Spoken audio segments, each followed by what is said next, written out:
अस्सलामु अलैकुम रहमतुल्लाहि व बरकातुहू। उम्मी उज़ैर वॉइस में आपका खैर मकदम है। शहज़ादी नगीना बादशाह की इकलौती बेटी थी, इसलिए बादशाह उसे दिलो जान से चाहता था। वो निहायत हसीन व जमील और अक्लमंद थी। जब वो बड़ी हुई तो बादशाह और मलिका को उसकी शादी की फिक्र हुई। उसी दौरान उसके 2 शहजादों के रिश्ते भी आ गए। बादशाह को फैसला करना दुश्वार हो गया, उसकी शादी किससे करे। उसने इस बारे में मलिका से भी मशवरा किया, मगर वो भी किसी नतीजे पर नहीं पहुंच सकी, इसलिए ये मामला हल ना हो सका। वो दोनों पड़ोसी मुल्कों के शहजादे थे। एक शहजादी का नाम शान था और वो निहायत नेक, अक्लमंद और बहादुर और बहुत खूबसूरत था। दूसरे शहजादे का नाम दिलशाद था। वो ना तो नेक और अक्लमंद था और न ही बहादुर। उसने चुपके चुपके दिल में सोच लिया था कि शहजादी नगीना से शादी करने के बाद कोई साजिश करके बादशाह के तख्त पर कब्जा कर लेगा।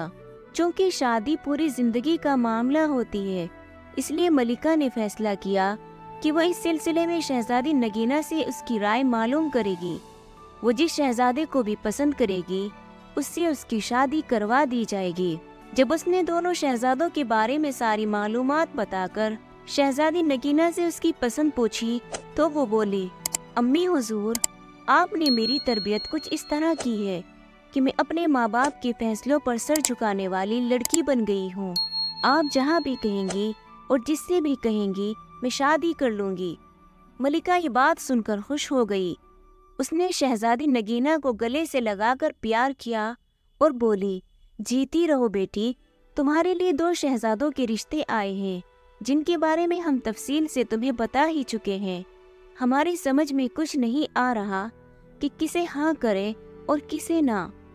तुम फैसला करके हमें बता दो कि किस शहजादे से शादी करना पसंद करोगी। अम्मी हुजूर, शादी के लिए आपका जो फैसला होगा मुझे मंजूर होगा। शहजादी नगीना ने धीरे से अपनी बात दोहराई। मैं कह तो रही हूँ कि हमारी समझ में कुछ नहीं आ रहा, मलिका ने कदरे झुंझला कर कहा। शहजादी नगीना कुछ सोच कर बोली, तो फिर ठीक है, मैं उस शहजादे से शादी करूंगी जो मेरी 3 शर्तें पूरी करेगा। वो शर्तें क्या हैं? मलिका ने हैरानी से पूछा। मेरी पहली शर्त ये है कि वो उस तालाब में तैर कर दिखाए जिसमें आदम खोर मगरमच्छ रहता है। मेरी दूसरी शर्त ये है कि वो चावलों से भरी एक पूरी देग खाए। मेरी तीसरी और आखिरी शर्त ये है कि वो सोता हुआ घोड़ा लाए और उस पर सवारी करके दिखाए। शहजादी नगीना ने मुस्कुराते हुए कहा। मलिका उसे हैरत से घूरने लगी और फिर उठते हुए बोली, इसका मतलब क्या है कि तुम शादी करना ही नहीं चाहती हो? कोई भी तुम्हारी ये अजीब और गरीब शर्तें पूरी नहीं कर सकेगा।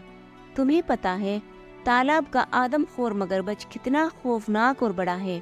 किसमें हिम्मत है कि वो उस तालाब में तैर कर दिखाए? फिर कौन सा शहजादा देग भर कर चावल खा सकेगा? शहजादे तो वैसे भी नरम और नाजुक होते हैं, थोड़ा सा ही कुछ खा ले तो उनका पेट भर जाता है। और सोते हुए घोड़े पर भला कौन सवारी करके दिखाएगा? घोड़ा सोएगा या भागता फिरेगा? उसकी बातें सुनकर शहजादी मुस्कुराने लगी। उसे मुस्कुराता देखा तो मलिका को थोड़ा गुस्सा आ गया, इसलिए वो उठकर बादशाह के पास आई और उससे उसकी लाडली बेटी की शिकायत की। उसकी बात सुनकर बादशाह के चेहरे पर मुस्कुराहट फैल गई। उसने कहा, मलिका, आप शायद भूल गई हैं, आपने भी तो अपनी शादी के लिए 3 शर्तें रखी थी। बहुत सारे शहजादे उन शर्तों को पूरा करने में नाकाम रहे थे, मगर हमने उन्हें पूरा करके दिखाया था कि नहीं। मलिका को वो पुरानी बातें याद आ गई थी। उन्हें सोचकर वो मुस्कुराने लगी और बोली, अम्मी हुजूर, मेरी शादी अपनी बहन के बेटे से करवाना चाह रही थी और वो मुझे बिल्कुल पसंद नहीं था, इसलिए मैंने वो शर्तें रखी थी। फिर मेरी शर्तें तो हिम्मत और जवांमर्दी वाली थी। एक आदमखोर शेर को खंजर से मारना था, जिसने कई इंसानों को अपना निवाला बना लिया था। मासूम लोगों को लूटने वाले डाकुओं को गिरफ्तार करना था, जिन्होंने गरीबों की जिंदगी अजीरन कर दी थी। और पहाड़ को काट कर एक नहर निकाल कर किसानों की बंजर जमीनों को सैराब करना था। मुझे फख्र है कि आपने वो तमाम शर्तें पूरी की थी। आप बहादुर और हिम्मत वाले भी तो बहुत थे। लेकिन मलिका, कभी कभी हम सोच कर परेशान हो जाते हैं کہ اگر ہم آپ کی شرطوں کو پورا کرنے سے قاصر رہتے تو پھر آپ سے تو ہماری شادی ہی نہ ہوتی۔ بادشاہ نے فکر مند ہو کر کہا، کیوں نہیں ہوتی؟ ملکہ نے اٹھ کر کہا، میں اپنی شرطوں میں یہ تبدیلی کر دیتی کہ آپ انہیں شادی کے بعد بھی پورا کر سکتے ہیں۔ پھر کچھ دیر خاموش رہنے کے بعد وہ بولی، پہلے میری یہ سمجھ میں نہیں آ رہا تھا کہ شہزادی کی شادی کس سے کرے، اب یہ سمجھ میں نہیں آ رہا اسے کیسے سمجھاؤں کہ وہ اپنی بے سروپا شرطوں سے باز آ جائے۔ اس بارے میں آپ کو فکر مند ہونے کی ضرورت نہیں۔ ہماری شہزادی چاہتی ہے کہ اس کا شوہر بہادر ہونے کے ساتھ ساتھ عقل مند بھی ہو۔ اگر کوئی ذرا سی بھی عقل لڑائے تو شہزادی کی شرطیں بآسانی پوری کر سکتا ہے۔ ہم دونوں شہزادوں کے سامنے شہزادی نگینہ کی شرطیں رکھ دیں گے، جس نے بھی انہیں پورا کر دیا اس کی شادی شہزادی سے کر دی جائے گی۔ پھر بادشاہ نے ایسا ہی کیا۔ اس نے ایلچی بھیج کر دونوں شہزادوں کو ان کے ملک سے اپنے محل میں بلوایا۔ دونوں شہزادی اپنے اپنے مصاحبوں اور غلاموں کے ساتھ حاضر ہو گئے۔ بادشاہ نے سب کو شاہی مہمان خانے میں ٹھہرایا اور ان کی خاطر کے لیے خاص انتظامات بھی کروا دیے۔ جب شام کو بادشاہ ان شہزادوں سے ملا تو اسے شہزادہ شان بہت پسند آیا۔ وہ اس کی شکل و صورت اور وجاہت سے بہت متاثر ہوا تھا۔ اس کا باپ بہت اچھی طریقے سے اپنے ملک پر حکومت کر رہا تھا، جس کی وجہ سے رعایا بہت خوشحال تھی۔ ملکہ کو بھی وہ شہزادہ بہت پسند آیا۔ دوسرا شہزادہ جس کا نام دلشاد تھا، دونوں کو ایک آنکھ نہیں بھایا۔ بادشاہ کو محسوس ہوا کہ وہ ایک خوش آمدی اور چاپلوس قسم کا نوجوان ہے۔ اس بات سے بادشاہ نے اندازہ لگایا کہ وہ نہایت چالاک اور عیار آدمی ہوگا۔ ملکہ کو تو شہزادہ شان اتنا اچھا لگا کہ وہ شہزادی نگینہ کے پاس گئی اور اس سے بولی، بیٹی تم اپنی شرطیں واپس لے لو اور شہزادہ شان سے شادی کر لو۔ ایسا شوہر تو قسمت سے ہی ملتا ہے۔ اگر پہلی شرط کے دوران ہی مگرمچھ اسے کھا گیا تو بہت برا ہوگا۔ شہزادی نگینہ نے اٹل لہجے میں کہا، اگر میں اپنی شرطیں واپس لیتی ہوں تو اس میں میری بے عزتی ہے۔ شہزادہ اگر میری شرطیں پوری کرتا ہے تو ٹھیک ہے، ورنہ اپنے گھر جائے۔ ملکہ مایوس ہو کر لوٹ گئی۔ دونوں شہزادوں کی ملاقات شہزادی نگینہ سے کروائی گئی۔ وہ انہیں محل سے کچھ دور جنگل کے نزدیک تالاب تک لائی اور ان سے کہا، یہ ہے وہ تالاب جس میں ایک آدم خور خوخار مگرمچھ رہتا ہے، کیا آپ دونوں اس تالاب میں تیر کر دکھائیں گے؟ اس کا یہ کہنا تھا کہ اسی وقت ایک بہت بڑا مگرمچھ اپنا منہ کھولے تالاب کے کنارے پر آ گیا۔ اسے دیکھ کر شہزادہ دلشاد خوف زدہ ہو گیا اور بولا، جان ہے تو جہان ہے، میں تو اس تالاب میں ہرگز نہیں جاؤں گا۔ شہزادی کی دو شرطیں بھی بہت سخت ہیں۔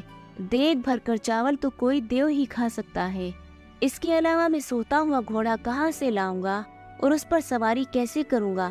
میں تو چلا، مجھے نہیں کرنی یہ شادی۔ یہ کہہ کر وہ چلا گیا۔ اس کے جانے کے بعد شہزادہ شان نے کہا، شہزادی صاحبہ، کل میں آپ کو اس تالاب میں تیر کر دکھاؤں گا۔ رات ہوئی تو اس کے ساتھ آئے ہوئے غلاموں نے تالاب میں ایک بڑا سا جال ڈال کر مگرمچھ کو پکڑ لیا اور دور ایک دریا میں چھوڑ آئے۔ اگلی صبح ملکہ، بادشاہ اور شہزادی نے دیکھا کہ شہزادہ مزے سے تالاب میں تیرتا پھر رہا ہے۔ شہزادی نے پوچھا، اس مگرمچھ کا کیا ہوا؟ وہ کہاں ہے؟ اسے میں نے پکڑوا کر دریا میں چھڑوا دیا ہے۔ آپ کی پہلی شرط میں نے پوری کر دی ہے۔ مجھے امید ہے کہ آپ اس بات پر اعتراض نہیں کریں گی کہ میں نے مگرمچھ کو دریا میں کیوں چھڑوایا۔ آپ کی شرط صرف تالاب میں نہانے کی تھی، مگرمچھ سے لڑنا نہیں، شہزادے نے تالاب سے باہر آتے ہوئے کہا۔ ملکہ نے یہ بات حیرانی سے سنی۔ بادشاہ مسکرا رہا تھا۔ شہزادی نے کہا، بالکل ٹھیک ہے شہزادے، آپ پہلی شرط جیت چکے ہیں۔ میری شرط یہ تھی کہ آپ تالاب میں تیر کر دکھائے۔ میں آپ کی ذہانت کی قائل ہو گئی ہوں۔ دوپہر ہوئی تو شہزادی نگینہ نے کہا، شہزادے، آپ مجھے دیگ بھر کر چاول کھا کر کب دکھائیں گے؟ شہزادے نے کہا، ابھی تھوڑی دیر بعد۔ یہ کہہ کر شہزادے شان نے کھڑکی سے باہر جھانک کر دیکھا۔ اس کا ایک مصاحب دو غلاموں کے ساتھ لمبے لمبے ڈگ بھرتا ہوا محل کے جانب آ رہا تھا۔ شہزادہ شان بادشاہ سے اجازت لے کر باہر نکلا اور اپنے مصاحب سے کوئی چیز لے کر جیب میں رکھی اور واپس آ گیا۔ इतनी देर बाद मुलाजिमों ने दस्तरखान छीन दिया और अपने साथ चावलों की एक बड़ी सी देग भी लेकर आए थे, जिसे उन्होंने दस्तरखान के बीचों बीच रख दी। देग को देखकर बादशाह के चेहरे पर फिक्रमंदी के आसार नजर आए। क्यों मियाँ साहबजादे, आप खा लेंगे देग भरकर चावल? उसने शहजादे से पूछा। एक देग तो क्या, मैं तो 2 देगे भी खा सकता हूँ। ये कहकर शहजादा शान ने अपनी जेब से एक निहायत छोटी सी देहाती देग निकाली, जो उसके मुलाजिम बाजार से खास तौर पर बनवा कर लाए थे। उसने उसे चावलों से भरा और शहजादी नगीना के सामने पूरी देग चट कर गया। शहजादी साहिबा, आपकी दूसरी शर्त भी पूरी हो गई है। मैंने देग भरकर चावल खा लिए हैं, उसने शरारत से मुस्कुराते हुए शहजादी से कहा। उसकी बात सुनकर शहजादी नगीना हंस हंस कर लोटपोट हो गई। बादशाह ने मलिका से कहा, बेगम, अब अपनी बेटी की शादी की तैयारियां शुरू कर दो। मुझे तो यूँ लग रहा है कि ये शहजादी मियाँ तो सोते हुए घोड़े पर भी सवार करके दिखाएंगे। शाम को बादशाह, मलिका और शहजादी नगीना अपनी बाग में टहल रहे थे। अचानक उन्होंने शहजादे शान को एक घोड़े के साथ आते देखा। वो करीब आया तो बादशाह हैरत से बोला, शान बेटे, ये घोड़ा लिए कहाँ फिर रहे हो? शहजादा शान ने बड़े फख्र से बताया, ये घोड़ा निहायत कीमती है, मैं इसे मंडी से खरीद कर ला रहा हूँ। उसके मालिक ने मुझे बताया था कि ये हातिम ताई के घोड़ों की नस्ल से है। इसका तो मैंने एक बड़ा अच्छा सा नाम भी रख लिया है। घोड़ा वाकई बहुत खूबसूरत था। शहजादी नगीना को भी बेहद पसंद आया। उसका रंग हल्का कत्थई था। उसकी गर्दन पर बड़ी बड़ी चमकदार आयाल थी। शहजादे, क्या नाम रखा है आपने इसका? उसने बड़े इश्तियाक से पूछा। शहजादी साहिबा, मैंने इसका नाम रखा है सोता हुआ घोड़ा। चूंकि ये मेरा घोड़ा है, मैं जो भी इसका नाम रखूं मेरी मर्जी। अब मैं आपको सोते हुए घोड़े पर सवार होकर दिखाऊंगा, ताकि आपकी तीसरी शर्त भी पूरी कर सकूं। ये कहकर शहजादा शान रकाब में पांव डालकर घोड़े पर सवार हो गया और एड़ मारकर उसे दौड़ाता हुआ बाग का एक चक्कर लगाकर दोबारा उन लोगों के पास आ गया। ये सब देखकर मलिका और बादशाह का हंसते हंसते बुरा हाल हो गया था। शहजादी नगीना भी मुस्कुराने लगी थी। कुछ देर बाद वो बोली, अब्बा हुजूर, हम चाहते थे कि हमारी शादी एक ऐसे शहजादे से हो जो बहादुर होने के साथ साथ अक्लमंद भी हो।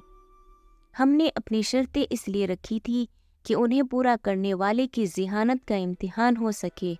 खुदा का शुक्र है कि हमें ऐसा शहजादा मिल गया है। उसकी बात सुनकर बादशाह और मलिका ने सुख का सांस लिया।